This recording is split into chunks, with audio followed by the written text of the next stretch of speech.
तो शुरू करते हैं आज की कंप्यूटर क्लास। तो फर्स्ट दो जनरेशन उन्होंने पहले कर ली, थर्ड जनरेशन पे आते हैं। थर्ड जनरेशन कहाँ से कहाँ तक है? 1964 से 1971 तक। अब थोड़ी पे चलते हैं। Third generation of computers use IC chips. IC की फुल फॉर्म है integrated circuit. In an IC chip, एक आईसी चिप के अंदर multiple transistors are placed on a silicon chip. ठीक है, आईसी चिप्स क्या होती हैं? जैसे हमने सेकंड जनरेशन में पढ़ा था कि वैक्यूम ट्यूब्स को रिप्लेस करके ट्रांजिस्टर आ गए थे सेकंड में। देखो, फर्स्ट में थे वैक्यूम ट्यूब, सेकंड में थी ट्रांजिस्टर, तो थर्ड में क्या है? IC chip. आईसी चिप क्या होती है? मल्टीपल ट्रांजिस्टर, कई सारे ट्रांजिस्टर्स को एक सिलिकॉन चिप के ऊपर इंटीग्रेट कर लेते हैं, यानी कि जोड़ लेते हैं। ठीक है, तो कई बहुत इंपॉर्टेंट क्वेश्चन है कि जो आईसी चिप्स हैं वो किस मटेरियल की बनी होती हैं? सिलिकॉन चिप की। कई बार फिल इन द ब्लैंक्स में आ जाता है। ठीक है, और आईसी चिप्स होती क्या है? बस सिंपल ये याद रखो कि कई सारे ट्रांजिस्टर्स को एक चिप के ऊपर रख के, सिलिकॉन चिप के ऊपर, और जोड़ लेते हैं, इंटीग्रेट कर लेते हैं, इसीलिए इनका नाम होता है इंटीग्रेटेड सर्किट चिप्स। ठीक है, IC chips increase the speed and efficiency of computers. IC chips ने जो है थर्ड जनरेशन ऑफ कंप्यूटर्स के जो है स्पीड को इंक्रीज किया और एफिशिएंसी को इंक्रीज किया। इसी जनरेशन में कीबोर्ड एंड मॉनिटर की डिस्कवरी हुई थी। ठीक है, ये भी इंपॉर्टेंट क्वेश्चन कई बार आ जाता है कि कीबोर्ड और मॉनिटर जो है किस जनरेशन में डिस्कवर हुए थे। Memory increase up to 1 MB। पिछली जनरेशन में कितनी थी? 128 KB तक पहुंचे थे हम, यहाँ पहुंच गए हम MB में, 1 MB तक होगी। ऑपरेटिंग सिस्टम्स आगे, operating systems were also use in this generation. ठीक है, ऑपरेटिंग सिस्टम क्या होते हैं? जैसे विंडोज़ वगैरह जो हम अपने यूज़ करते हैं, आगे आएंगे, अभी डिटेल में नहीं घुसना है इसके। इतना याद रखना कि ऑपरेटिंग सिस्टम कब डिस्कवर हुए थे? थर्ड जनरेशन में। हाई लेवल लैंग्वेज यूज हुई इस जनरेशन में भी। जैसे पिछली में क्या था? अर्ली हाई लेवल लैंग्वेज जैसे कोबोल और फोर्ट्रॉन, और यहाँ पे C++ आ गई। साइज स्मॉल हो गया compare to second generation. Less power use हुई, कम हीट पैदा करते थे, सस्ते थे और मेंटेनेंस भी सस्ती थी। इसके एग्जांपल हैं, दो तीन कंपनियां थी तो उस टाइम पे कंप्यूटर बनाती थी, जैसे IBM तो सेकेंड जनरेशन वाले भी बनाती थी, IBM तो आज भी बनाती है। IBM, हनीवेल, PDP, ये तीन कंपनियां थी जो थर्ड जनरेशन के कंप्यूटर बनाती थी। अब फोर्थ जनरेशन में आ जाओ। Fourth generation most important generation, कहाँ से कहाँ तक? 1971 से एट प्रेजेंट। एट प्रेजेंट भी माना जाता है कि यही जनरेशन चल रही है।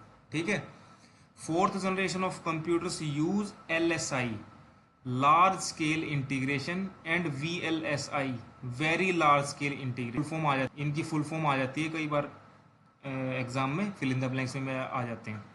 टेक्नोलॉजी, तो जैसे अभी तक तुम कैसे याद कर रहे थे? जैसे मैंने बताया था कि फर्स्ट जनरेशन का नाम आते ही दिमाग में क्या स्ट्राइक करना चाहिए? Vacuum tube. Second generation transistor, third IC, fourth में क्या याद रखना है?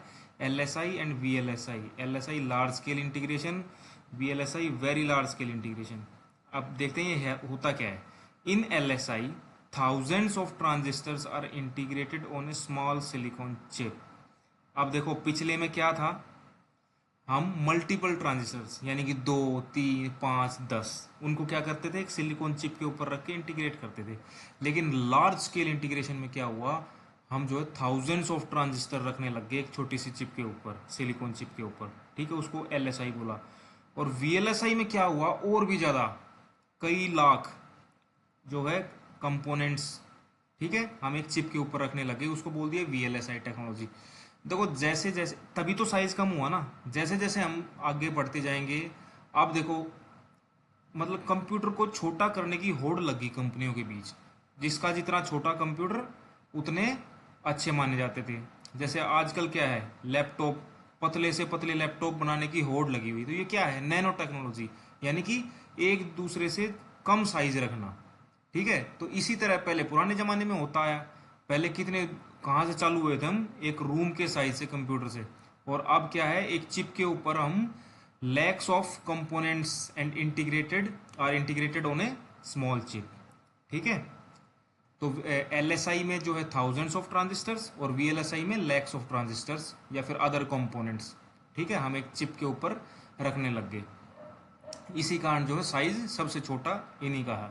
Microprocessors are developed in generation.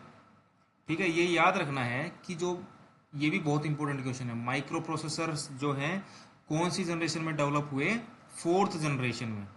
Micro processor क्या होता है, micro processor is a chip containing millions of transistors and other components. ठीक है, माइक्रो प्रोसेसर की यही डेफिनेशन है। माइक्रो प्रोसेसर एक चिप है जिसमें क्या होता है, millions of transistors and other components. ठीक है, एक कंप्यूटर के सर्किट के अंदर पता नहीं कितने कंपोनेंट्स होते हैं। ठीक है, internet is also introduced in this era. Era का मतलब होता है काल, तो इसी काल में इंटरनेट का भी जन्म हुआ।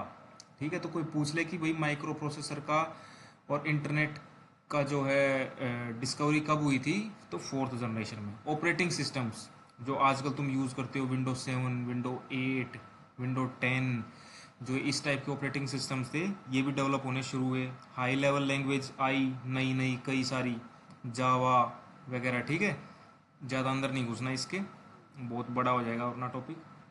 स्मॉलेस्ट कंप्यूटर्स, सबसे छोटे कंप्यूटर्स हैं ये फोर्थ जनरेशन के। पोर्टेबल यानी कि एक दूसरी जगह उठा के रख सकते हैं, पोर्टेबल हैं। ठीक है, एग्जाम्पल हमारे पर्सनल कंप्यूटर्स, लैपटॉप, स्मार्टफोन। ठीक है, अब चलते हैं फिफ्थ जनरेशन पे। फिफ्थ जनरेशन है अपकमिंग, जो आएगी, अभी तक आई भी नहीं है, माना जाता है कि अभी शुरुआत भी नहीं हुई उसकी। ठीक है, आजकल तो हम बोल सकते हैं कि फिफ्थ जनरेशन की शुरुआत हो चुकी है, क्योंकि रोबोट वगैरह बनाने पे बहुत काम चल रहा है। तो इसकी थ्योरी पढ़ते हैं। The goal of fifth generation computers is to develop computers that are capable of learning and self organization. Fifth generation के जो कंप्यूटर्स हैं उनको बनाने का मकसद क्या है कि जो वो कंप्यूटर बने ना, वो ऐसे हों जो कुछ सीखें, लर्निंग, कैपेबल ऑफ लर्निंग, यानी कि उनको हम सिखा सके कुछ, और सेल्फ ऑर्गेनाइजेशन, और वो खुद का ख्याल अपने आप रख सकें, खुद के डिसीजन ले सके। अभी क्या होता है देखो, अभी सबसे बड़ी जो खामी है कंप्यूटर की क्या है, उसका कोई खुद का दिमाग नहीं है। नो आईक्यू, नो ब्रेन, उसको तुम जो बोलते हो वो करता है। ठीक है, लेकिन फिफ्थ जनरेशन के कंप्यूटर ऐसे होंगे जो आदमी से कुछ ना कुछ सीखेंगे और अपना ख्याल अपने आप रखेंगे और टाइम के हिसाब से डिसीजन भी लिया करेंगे। ठीक है, फिफ्थ जनरेशन में कौन सी जो है टेक्नोलॉजी यूज होंगी, SLSI super large scale integration and ULSI ultra large scale integration. ठीक है, बात वही है, और ज़्यादा कंपोनेंट्स को हम एक सिंगल चिप पे ले आएंगे। ठीक है, इसमें लिख दिया करोड्स ऑफ कंपोनेंट्स। ठीक है, वहाँ तक हम, उसमें तो हम लाख तक पहुँचे थे, यहाँ करोड्स ऑफ कंपोनेंट्स जो एक सिंगल चिप पे रख लेंगे। चिप किस चीज़ की होती है, सिलिकॉन की। Fifth generation computers are based on artificial intelligence. किस पे बेस होंगे, आर्टिफिशियल इंटेलिजेंस, कृत्रिम इंटेलिजेंस, चतुराई। ठीक है, जैसे हमारी जो इंटेलिजेंस है वो तो नेचुरल होती है, भगवान दे के भेजता है, लेकिन जो कंप्यूटर्स में तो हम नेचुरल दिमाग नहीं डाल सकते ना, इसलिए आर्टिफिशियल इंटेलिजेंस डालेंगे उनके अंदर। जैसे एग्जांपल इसका लिखना है रोबोटिक्स, जैसे आजकल रोबोट्स बन रहे हैं ना, हॉस्पिटल्स में भी काम कर रहे हैं, कई सारे रेस्टोरेंट्स में भी काम कर रहे हैं, तो उनमें इन चीज़ों का यूज़ होना शुरू हो गया है। ठीक है, तो ये थी सबसेंस। सबसे इंपॉर्टेंट जनरेशन थर्ड और फोर्थ है। ठीक है, अब तुम देखोगे कि जो हमने जनरेशन लिखी ये तुम्हारी 2 या 2.5 पेज में चली गई होंगी, तो एग्जाम में कैसे लिखना है ये तो था समझने के लिए, हमने 5 की 5 जनरेशन डीपली समझ ली है। एग्जाम में पहली बात तो कभी भी ऐसे नहीं पूछा जाता कि भाई पूरी 5 जनरेशन ठीक करो। ठीक है, इतना टाइम नहीं होता। तो अब की बार भी जैसे कैसे आया था कि थर्ड और फोर्थ जनरेशन पूछ ली थी खाली बस। ठीक है, तो जरूरी नहीं कि पूरी पूछें, कोई ना कोई एक या दो पूछ लेंगे। और अगर पूरी की पूरी पूछ ली किसी ने, तो पहली बात तो 5 नंबर में आएगा। दूसरा उसका लिखने का तरीका है टेबल, ये याद करने के लिए भी बेस्ट मेथड है, और एग्जाम में अगर 5 नंबर में आ जाए तो टेबल बना देना, लिखने की जरूरत नहीं है। अब ये टेबल देखो, इसी टेबल से मैंने पहले बच्चों को भी समझाया है, इससे बहुत आसानी हो जाती है समझने में भी, याद करने में भी, और अगर पूरी की पूरी 5 जनरेशन लिखनी पड़ जाए तो ये टेबल बनाना एनफ है। 5 के 5 नंबर मिलेंगे इसमें। इसको पढ़ना कैसे है, देखो ऊपर तो हैं जनरेशन्स, ठीक है, first generation, second, third, fourth, fifth, और यहाँ पे हैं पॉइंट्स। ठीक है, पीरियड, कहाँ से कहाँ तक, हार्डवेयर क्या यूज़ हुआ, मेमोरी कितनी थी, लैंग्वेज कौन कौन सी यूज हुई, डिस्कवरी बहुत इंपॉर्टेंट पॉइंट कि क्या क्या किस किस चीज़ की खोज हुई इन जनरेशन में, और एग्जाम्पल।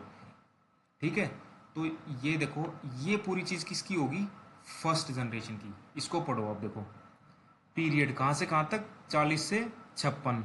हार्डवेयर कौन सा यूज हुआ, वैक्यूम ट्यूब्स। मेमोरी 20 KB तक। Language machine language. Discovery punch cards की हुई। Example ENIAC, UNIVAC, EDSAC. ठीक है, तो इस टाइप से इस टेबल को भी बना लेना है, और याद हमेशा इस टेबल से ही करना है। ठीक है, जिसको ये टेबल याद है उसको समझ लो पूरी 500 जनरेशन टिप्स पे हो जाएंगी, कभी पढ़ने की जरूरत नहीं पड़ेगी वो 2-2.5 पेज। ओके, तो सारे लिखने हैं ये। Thank you.